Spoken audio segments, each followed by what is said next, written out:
사실은 투자에 관련돼서 가장 큰 오해가 뭐냐면 언제 사고 언제 파는가, 이른바 시기를 결정하는 일이 투자의 요체라고 생각하시는 분들이 많습니다. 싸게 사서 비싸게 파는 거니까. 그런데 시기의 선택의 문제는 잘 맞지도 않을 뿐더러 전체 성과에 기여하는 바가 가장 적습니다. 전체 성과에 가장 중요한 거는요, 자산을 효율적으로 배분하는 일입니다. 그래서 제가 말씀드린 것처럼 주식을 해야 될 때 주식의 양을 늘리고, 주식을 조금 조심해야 될 때 주식의 양을 줄이면서 다시 재조정하는 거죠. 보통의 경우는 어떻게 하냐면, 와, 이렇게 많이 빠지니까 주식을 다 없애버려야지, 이런 케이스들도 있는데 급하게 하지 마시면. 제가 그런 경험을 했어요. 2020년 3월에 주식시장이 폭락했죠. 그죠? 정말로 3월 20일로 기억이 나는데, 제가 금지 옥엽처럼 막 몇 년 갖고 있던 종목이 있었거든요. 딱 보니까요, 72% 마이너스더라고요. 정말로. 너무 많이 떨어졌네요. 네. 제가요, 파란색 매도 버튼에 손이 가고 있더라고요. 정말로. 눌렀어요? 누르다가 현타가 온 거야. 너 뭐 하는 짓이야 이게? 이제 정신 차리셨어요? 정신 차리셨어. 너 방송을 그렇게 하면서 너 이거 너무한 거지. 그래서 멈췄어요. 그런데 그때 제 주식의 전체 자산의 주식의 비중을 계산을 해봤죠. 전체 자산의 60% 정도는 주식 등 주식 관련 상품, 그 다음에 나머지 20%는 채권 등 예금 등 채권형 상품, 나머지는 부동산, 뭐 이렇게 포트폴리오를 했다고 해요. 그런데 그때 예금이 망가졌나요? 부동산이 망가졌나요? 주식만 망가졌거든요, 그때는. 그죠? 저는 아무것도 한 게 없는데 1년 전에 비해서 제 자산의 배분은 어떻게 되어 있냐면 주식이 40, 나머지가 비중이 올라갔겠죠. 예금 30에 부동산 30 이렇게 돼 있었던 거예요. 그때 이런 생각을 하는 거죠. 가만히 있자. 내가 주식이 안 좋다고 주식을 줄인 것도 아닌데 시장이 알아서 나의 자산을 이렇게 조절해 줬네. 여러분 한번 생각해 보십시오. 투자를요, 어떤 개별 종목 혹은 그 개별 종목을 사고 파는 시점의 선택이라고 생각하지 마시고 여러분들의 총 자산의 비중을 조절하는 일이다. 너무 단절적으로 생각하지 않으셨으면 좋겠어요. 나 여기까지 성공하고 딱 쉬었다가 다시 하고 그런 게 아니라 그냥 업다운 하는 거거든요. 조금 부진할 때도 있고 조금 잘 될 때도 있는데 그 연속선상에서 순환한다. 좋은 시절과 나쁜 시절도 우리의 의지와는 전혀 다르게 악화되고 개선되어진다라는 그 생각을 좀 가지셨으면 좋겠는데, 그거에 앞서서 더 중요한 건 늘 여러분께 말씀드립니다. 학생은 학업, 직장인은 직업, 장사하시는 분들은 사업. 이게 그분들 여러분들의 본진입니다. 이 본진을 훼손하는 투자는 성공하기 어렵습니다. 제가 97년도 7월에 생각하고 결단하고 실행했던 거는 나의 당시에 중요한 본진, 그것은 전혀 경험이 없는 생소한 나라에 가서 나의 휴먼 밸류를 높이려는 그 시도가 나의 본진이자 훨씬 더 중요한 투자라는 자각이 있었고 실행을 했기 때문에 정말 럭키하게 저의 자산을 지키고 그 시드머니로 자산을 불릴 수 있는 배경이 됐다는 거죠. 그래서 본진을 지키시는 투자를 하셔야 오래가고 성공한다는 얘기를 이렇게 반복적으로 합니다. 그러니까 제가 이렇게 하니까 야, 김프로는 뭐 맨날 뭐 그럼 감정 컨트롤 해가지고 성공만 했어? 저도 엄청 실수 많이 하고요. 정말 뼈저린 실패 경험이 있는데 2005년도에 비교적 빨리 승진해서 임원을 하다가 번아웃이 와서 재정비해서 들어와야 되겠다 이런 생각을 하고 미국에 갔거든요. 근데 뭐 어떻게 하다 보니까 비즈니스를 이제 말씀드릴 비즈니스를 하게 됐는데 뉴욕의 흑인 번화가에서 모자 가게를 열면서 장사를 한 적이 있었습니다. 그러면서 결심을 한 적이 있어요. 야, 내가 미국에서 생전 처음 장사라는 걸 해보는데 이 주식 투자해서 될까? 그리고 이제 주식을 다 팔기로 결정을 했는데 그 주식이 뭐였는지 아십니까, 여러분? 현중공업이라는 주식이었어요. 2005년도에 아깝다. 4만 원대 초반에 샀는데 그때 당시 보니까 한 6만 원 했던 것 같아요. 50% 수익이 났죠. 근데 2007년도에 55만 원 가더라고요. 아이고. 6만 원에 판 게. 그러니까 너프하게 10배가 오르는 걸 보는 거예요, 제가 미국에서. 그러면 저는 제 자사주에 투자한다고 그 좋은 회사의 주식을 팔았는데 그 주식은 10배가 된다고 생각해 보죠. 여러분 안 미치시겠어요? 왜냐하면 미칠 것 같습니다. 하루에 20% 오를 때도 있잖아요. 그러면 제 총 투자 자산의 변동성이 억대가 되는 거예요, 하루에. 그런데 이 가게에 제가 신경 쓸 수 있겠습니까?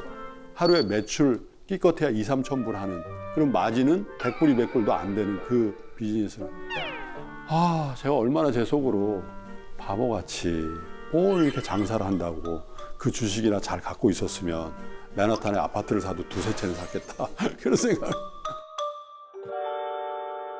근데 뭐 때문에 팔았다고요? 제 비즈니스 때문에 팔았다고요. 모자 가게 망했거든요. 거의.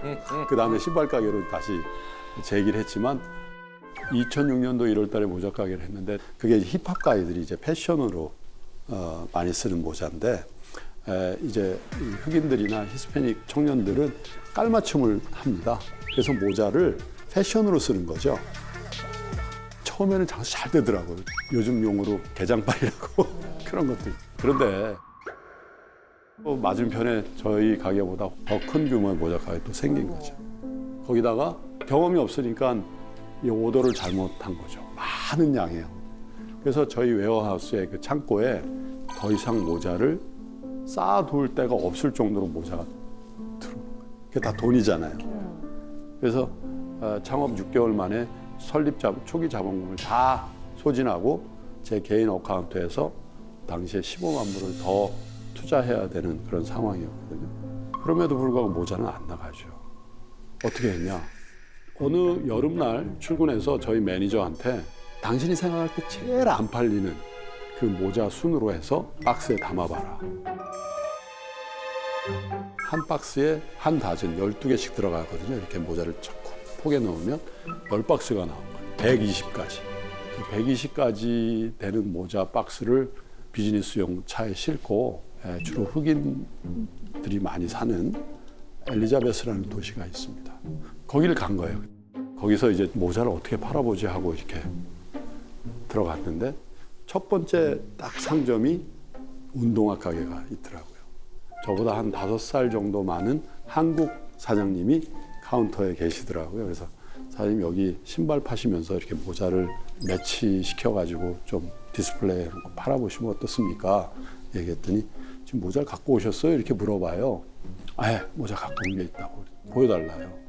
그 가게 플로어에 120가지 모자를 깔았어요. 이분이 깜짝 놀랐어요. 모자 한 5가지 갖고 올 줄 알았더니 120가지를 가득 깔은 거죠. 모자를 주섬주섬 주우시더라고요. 그래서 5,000불 어치의 모자를 주문을 주셨어요.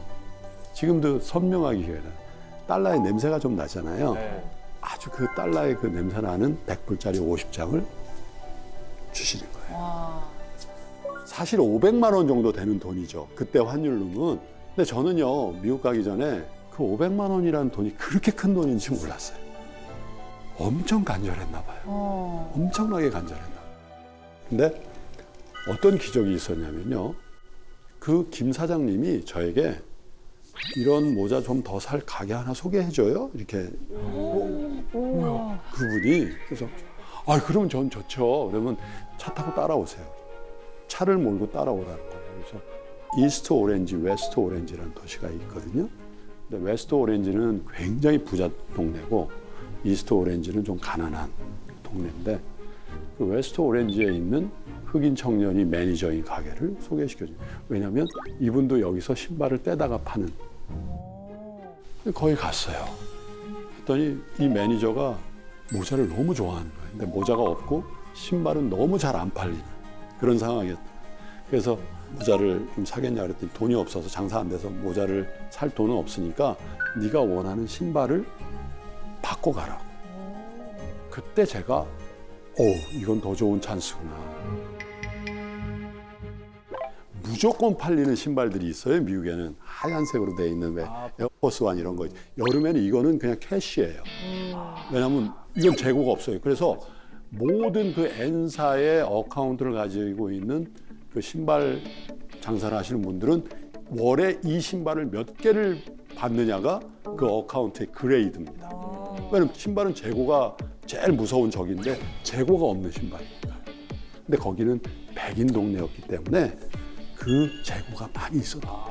그래서 저는 제일 잘 안 팔리는 그 모자를 원가 플러스 알파 조금 붙여서 주고 제일 잘 팔리는 신발을 원가 플러스 알파로 가져다가 리테일 프라이스로 파니까 재고 정리를 하면서 마진이 붙어지는 그런 죠.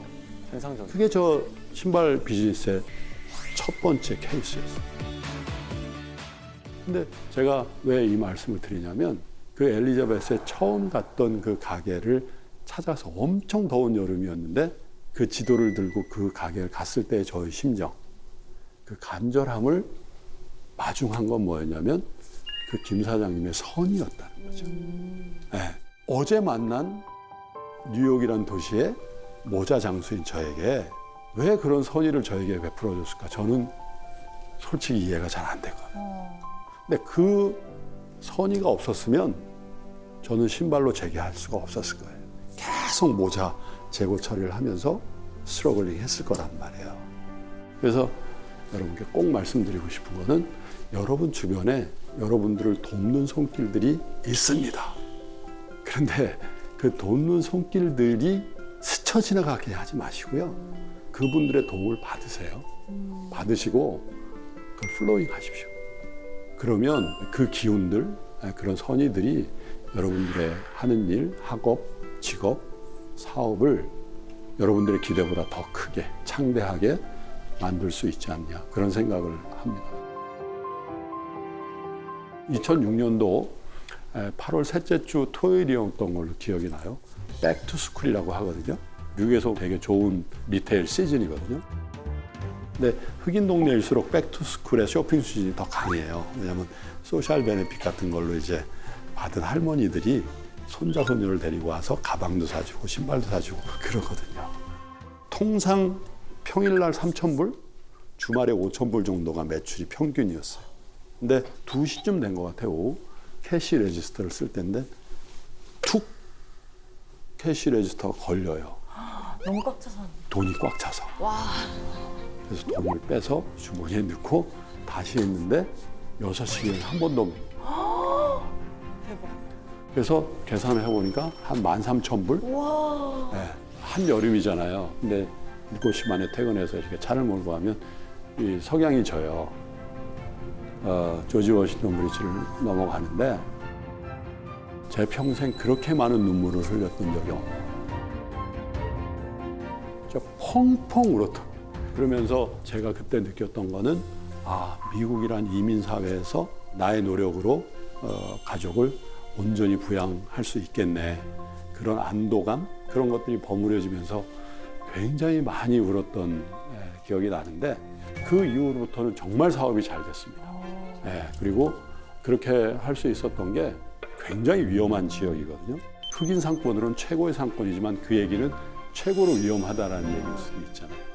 근데 통상은 가게들이 크게 이 높게 단을 쌓아요. 그 다음에 쇼케이스를 놓고 내려다보면서 장사를 합니다.